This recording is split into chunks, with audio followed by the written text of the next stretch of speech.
Hi, welcome to Anand channel. What is the difference between additive and multiplicative inverse ആണെന്ന് നോക്കാൻ പോകുന്നത്. First additive inverse നോക്കാം.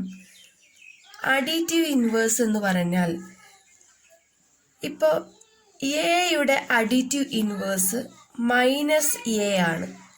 അതായത് അഡീഷനും സബ്ട്രാക്ഷനും എപ്പോഴും ഒരു സെറ്റായിരിക്കും.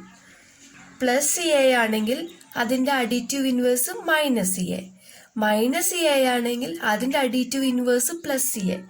ഇനി ഇത് രണ്ടും കൂടി ആഡ് ചെയ്യുകയാണെങ്കിൽ, അതായത് അഡിറ്റീവ് എന്നാണ് തന്നിരിക്കുന്നത്, ആഡ് തരുമ്പോൾ എ പ്ലസ് മൈനസ് എ എന്നാൽ എ പ്ലസ് മൈനസ് എ നമുക്ക് 0 കിട്ടും. അതുപോലെ ഇപ്പോൾ -2 ആണെങ്കിൽ -2ൻ്റെ അഡിറ്റീവ് ഇൻവേഴ്സ് +2 ആണ്. ഇത് രണ്ടും ആഡ് ചെയ്യുകയാണെങ്കിൽ -2 + 2 = രണ്ടും ആഡ് ചെയ്യുമ്പോൾ 0 കിട്ടണം. ഇതാണ് അഡിറ്റീവ് ഇൻവേഴ്സ് എന്ന് പറഞ്ഞാൽ. നിങ്ങൾക്ക് ഓർക്കാൻ ഇവിടെ ആഡ് എന്നുള്ള കോഡ് ഓർത്താൽ മതി. അഡീഷനിൽ എപ്പോഴും അഡീഷനും സബ്ട്രാക്ഷനും ഒരു സെറ്റായിരിക്കും. നെക്സ്റ്റ് വൺ നോക്കാം. 1/2ൻ്റെ അഡിറ്റീവ് ഇൻവേഴ്സ് എന്ന് പറഞ്ഞാൽ -1/2 ആണ്. ഇത് രണ്ടും ആഡ് ചെയ്താൽ 1/2 + -1/2 കൂടി ആഡ് ചെയ്താൽ നമുക്ക് 0 കിട്ടും. അതുപോലെ തന്നെ മൾട്ടിപ്ലിക്കേറ്റീവ് ഇൻവേഴ്സ് എന്ന് പറഞ്ഞാൽ ഇത് മൾട്ടിപ്ലിക്കേഷൻ ആണ്, അല്ലേ? ഇപ്പോൾ മൾട്ടിപ്ലിക്കേഷൻ്റെ ഓപ്പോസിറ്റ് എന്ന് പറയുന്നത് ഡിവിഷൻ ആണ്, ഡിവിഷൻ്റെ ഓപ്പോസിറ്റ് എന്ന് പറയുന്നത് മൾട്ടിപ്ലിക്കേഷൻ ആണ്. ഇപ്പോൾ ഒരു -1 എടുക്കാം. -1ൻ്റെ മൾട്ടിപ്ലിക്കേറ്റീവ് ഇൻവേഴ്സ് എന്ന് പറയുന്നത് 1/-1. അതായത് ഒരു നമ്പറിനെ റെസിപ്രോക്കലായിട്ട് എഴുതുന്നതാണ് അതിൻ്റെ മൾട്ടിപ്ലിക്കേറ്റീവ് ഇൻവേഴ്സ്.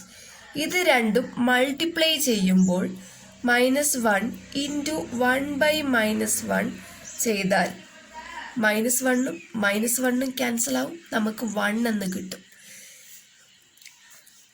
ഇനി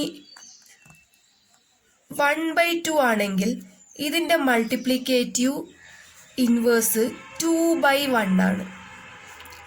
അതങ്ങനെ റെസിപ്രോക്കലായി മാറി. ഇത് രണ്ടും മൾട്ടിപ്ലിക്കേറ്റ് ചെയ്യുകയാണെങ്കിൽ 1/2 × 2/1 ആണെങ്കിൽ മൾട്ടിപ്ലിക്കേറ്റ് ചെയ്യുമ്പോൾ 2ഉം 2ഉം ക്യാൻസലായി, 1ഉം 1ഉം ക്യാൻസലായി, 1 എന്ന് കിട്ടും.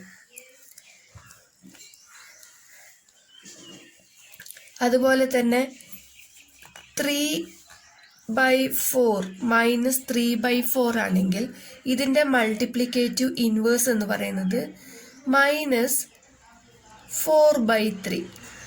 ഇത് രണ്ടും മൾട്ടിപ്ലിക്കേറ്റ് ചെയ്യുകയാണെങ്കിൽ -3/4 × -4/3 ആണെങ്കിൽ 3ഉം 3ഉം ക്യാൻസലാവും, 4ഉം 4ഉം ക്യാൻസലാവും, -× എന്ന് കിട്ടും, 1 എന്നാണ് ആൻസർ. അഡിറ്റീവ് ഇൻവേഴ്സിന് ആഡ് ചെയ്താൽ 0 കിട്ടും, മൾട്ടിപ്ലിക്കേറ്റീവ് ഇൻവേഴ്സിന് മൾട്ടിപ്ലൈ ചെയ്താൽ 1 എന്ന് കിട്ടും.